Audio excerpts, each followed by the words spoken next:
Welcome to Relation Tales. Please like this video and subscribe Relation Tales. We're grateful for each and every one of you. Let us know where in the world you're tuning in from. We'd love to hear from you in the comments. Let's begin. The scent of burnt espresso lingered in the kitchen the moment I walked in. I hadn't even taken my shoes off yet, but the silence in the house already told me everything I needed to know. Something was wrong. Again. My name's Gavin Rhodes, 31, and I've always lived by the rules. Be loyal, be kind, protect what matters. That's how I fell for Layla, now 30. We dated for 2 years before tying the knot. She was this dazzling, fast-talking consultant with a magnetic charm that drew people like moths to her flame. And I was just a software developer. Calm, predictable, but solid. For most of our marriage, things were great, or so I thought. But 2 months ago, Layla shattered that illusion with 8 words I never imagined I'd hear. I think we should open the marriage. At first, I laughed, thought it was a joke, but she wasn't smiling. I stood there, frozen, trying to keep my voice from cracking. Are you serious? She nodded, avoiding my gaze. It's just, things have gotten stale, Gav. I'm not saying I don't love you, but maybe this would bring back some fire. Fire? What fire was she missing? The memory of that conversation has replayed in my mind like a stuck record. I'd always been the guy to say yes to her. Yes to her job changes. Yes to the long-distance months. Yes to the sacrifices. But this time I couldn't. I wasn't built for sharing. My definition of loyalty wasn't flexible. No, I said then. I can't do that, Layla. That's not how I want to live. She didn't argue. Didn't cry. Just nodded, and that silence echoed louder than any scream. After that, the distance between us wasn't just emotional. It was physical. She was suddenly working late, canceling dinner plans, barely touching me in bed. The warmth I used to see in her eyes when I walked in, gone, replaced by something hollow. I tried to tell myself I was overreacting. She had interns at work now, a new team, new pressures. Maybe it was all just stress. Maybe she was tired. I blamed her job, not her heart. But I couldn't shake it. The late nights. The cold shoulders, the way she flinched when I reached for her. Then came the night I made her favorite, spinach lasagna from scratch. I lit candles, played her favorite playlist, set the table like it was our anniversary, just to remind her we were still us. She texted at 9:47 p.m., running late. Don't wait up. Might be past midnight. The message hit like a punch. I sat there, staring at the food, my appetite evaporating. Something in me cracked. I couldn't just sit there anymore, numbing myself with wine and waiting for a woman who barely looked me in the eyes anymore. So I drove to her office. Her building stood like a monolith in the empty city, the lobby lights buzzing softly. I waited in my car for over an hour. I didn't want to look paranoid. I just wanted to see her walk out. Just see her. But she never came. At 12:30 a.m., I went inside and asked the receptionist if Layla was still in. The woman looked confused, tapped a few keys, then shook her head. She clocked out hours ago, she said. I felt the blood drain from my face. On the drive home, my mind went places I didn't want it to go, but I still clung to hope. Maybe she had left for another client meeting. Maybe she was out with a coworker. Maybe anything but the worst. But she wasn't home either. I sat on a couch all night, eyes glued to the door. At dawn, I heard the key turn. She walked in quietly, heels in hand, makeup smudged. She looked satisfied. I asked her where she'd been. She didn't flinch. Meeting with an overseas client. Asian time zone. We had to use their U.S. office across town. I came home at 3 a.m. She said it so convincingly I almost bought it. Until she said she left her original office at 2:30 a.m., which didn't match what the receptionist told me. I didn't confront her. Not yet. I needed proof. Something solid. Not just suspicion. 2 days later, fate handed me that proof on a silver platter. She was lying on the bed, phone in hand, talking to her sick mother. I was at my desk, working, when I noticed her phone screen was unlocked. Notifications lit up the top. A message preview said, "Can't wait for our fun ride tonight." My pulse spiked. I picked up the phone and walked casually to the bathroom. Locked the door. My hands trembled as I opened her DMs. And there it was. Multiple chats with different men. All younger. All interns from her office. The conversations were vulgar, disgusting.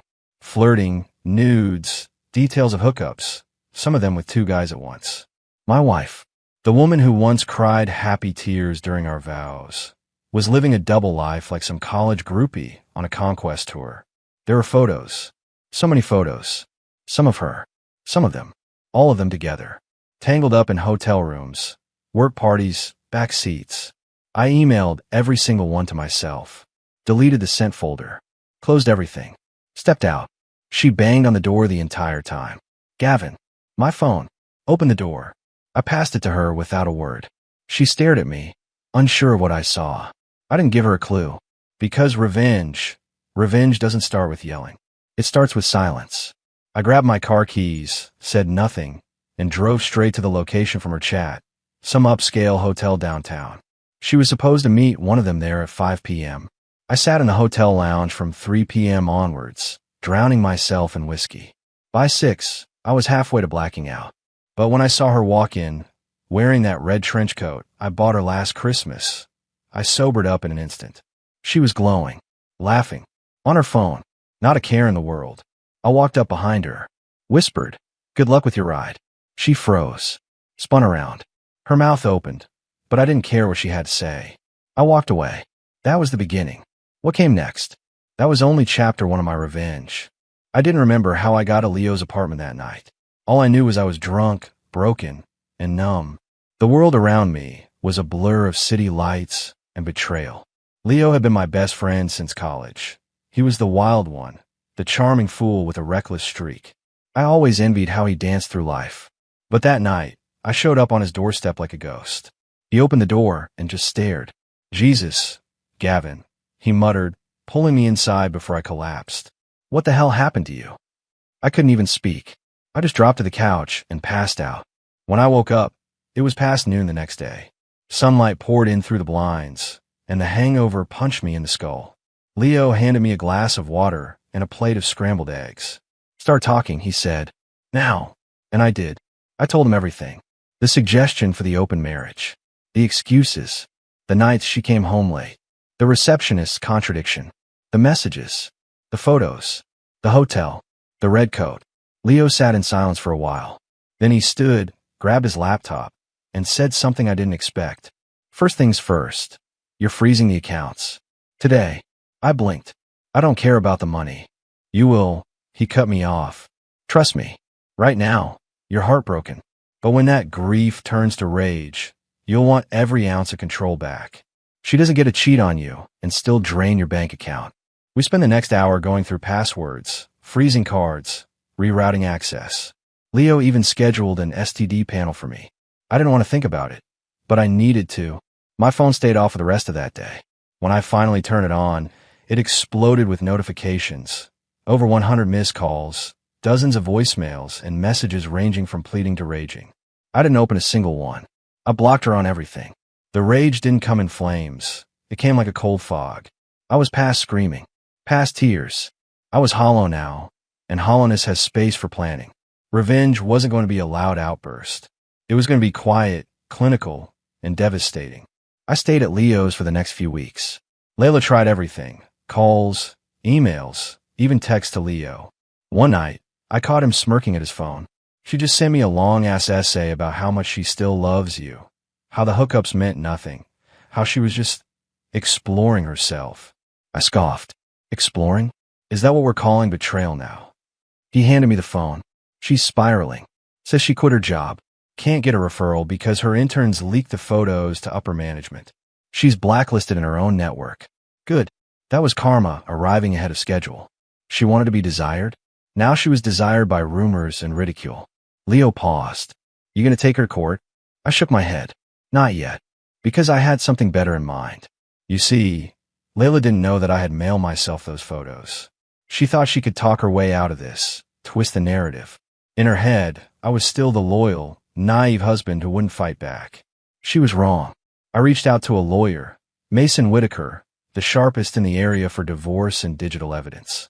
He reviewed everything. Chat logs, images, screenshots, timestamps.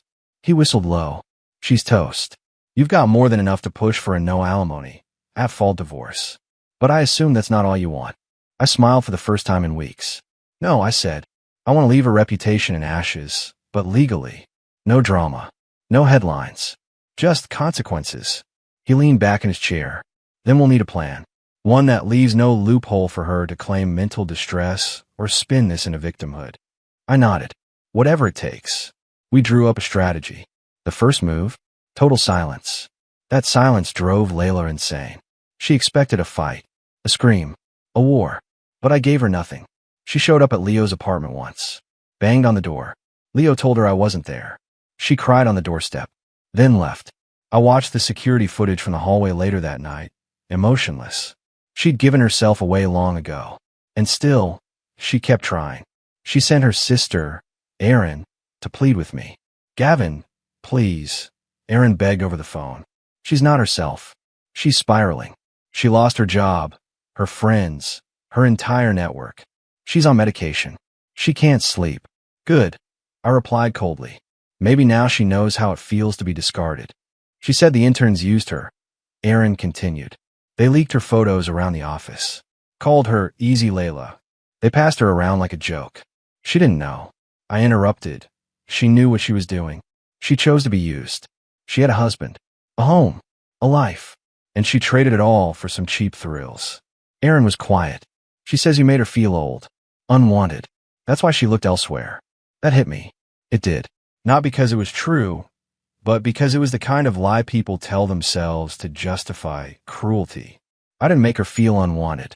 I was always there. I loved her through everything.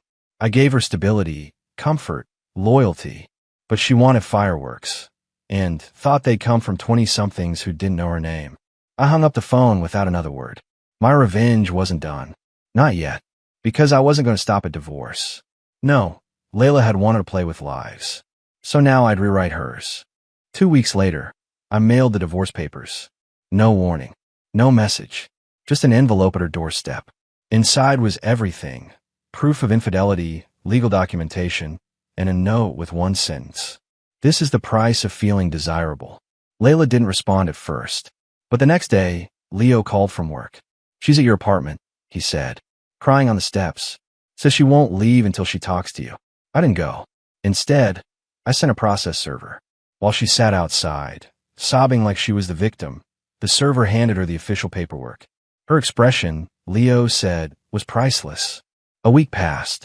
Then two. Then she lawyered up. Her attorney tried spinning it. Mental trauma, pressure at work, manipulation by interns. Layla claimed she'd begged for an open marriage because she didn't want to cheat, and my rejection forced her into infidelity. They were aiming for alimony. But Mason had everything ready. Let them come, he said. We'll burn them in court. In the meantime, I quietly leaked anonymous tips to her former workplace. HR opened an internal investigation. Apparently, Layla had taken multiple days off, claiming client meetings that didn't exist. The leaked photos resurfaced. Her former manager, a no-nonsense woman named Deborah, had no sympathy. Layla's reference was pulled. Blacklisted. She'd gone from being a rising star to a walking scandal. I was still calm. But the real blow, that was personal. Layla had been paying for one of the interns' college rent. I sent that intern's text to her father. He was a retired Army colonel. The kid's life blew up overnight. I wasn't done. I found out Layla had used our joint account to pay for hotel bookings during the affair. Mason filed for financial misconduct. Every dollar she spent. Traced. Categorized. Presented in court. I watched her sit there, shoulders hunched, as the judge reviewed every charge. When the verdict came, it was brutal. No alimony. No assets. No sympathy. Layla stood up and tried to speak, but her voice cracked. The judge didn't even look at her. Outside the courthouse, she saw me for the first time in months. Her eyes were red. Hollow. She whispered, I never meant to lose you. I looked her dead in the eye. You didn't lose me, Layla. You threw me away. Then I walked off. After the court ruling, something shifted in me. It wasn't pride. It wasn't even satisfaction. It was stillness. I didn't go out celebrating. There were no victory drinks or toasts with Leo. I just walked back to my car, shut the door, and stared through the windshield in silence. I had won.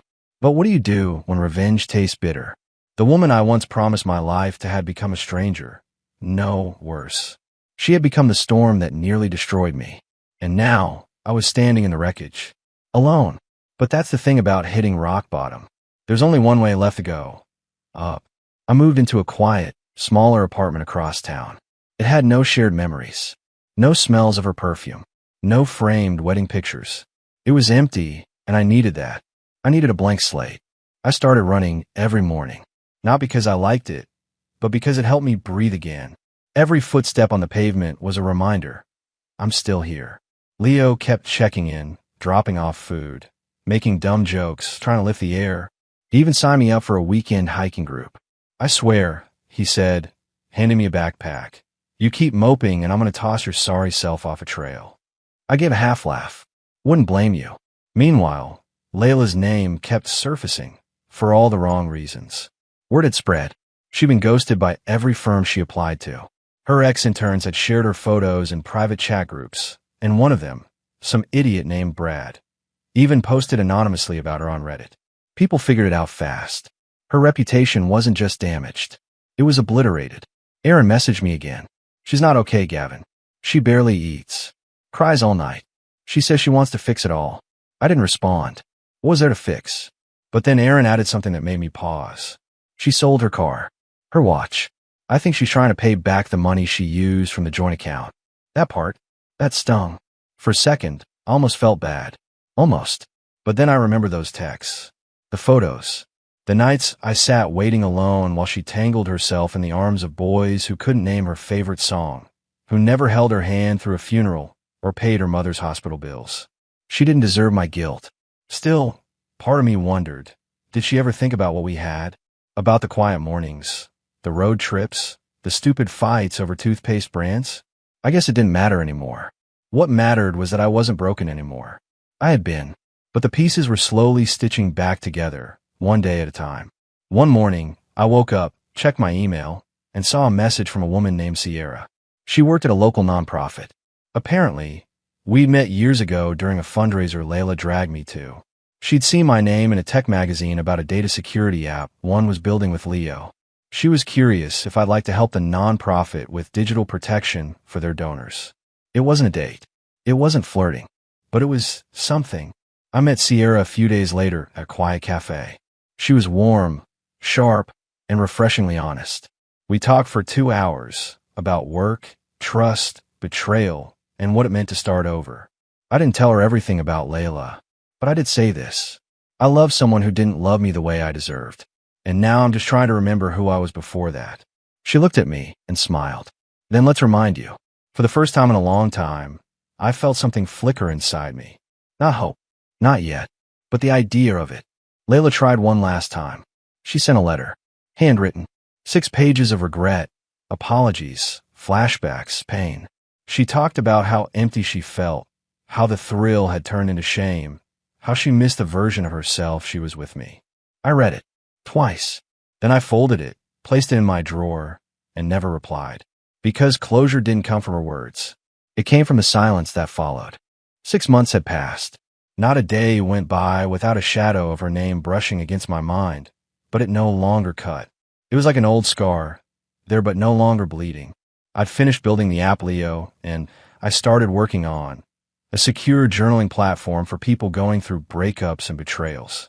We called it Ashes, because sometimes the only way to rebuild your life is to let it burn first. The launch got more traction than we expected.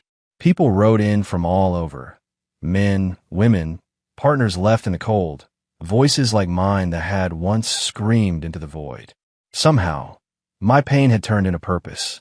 One day, while leaving a community talk I gave at a wellness center, I spotted Layla across the street. She looked small, not physically, but spiritually, like the vibrant woman I married had been stripped away and replaced with a shell who now carried her shame in every step.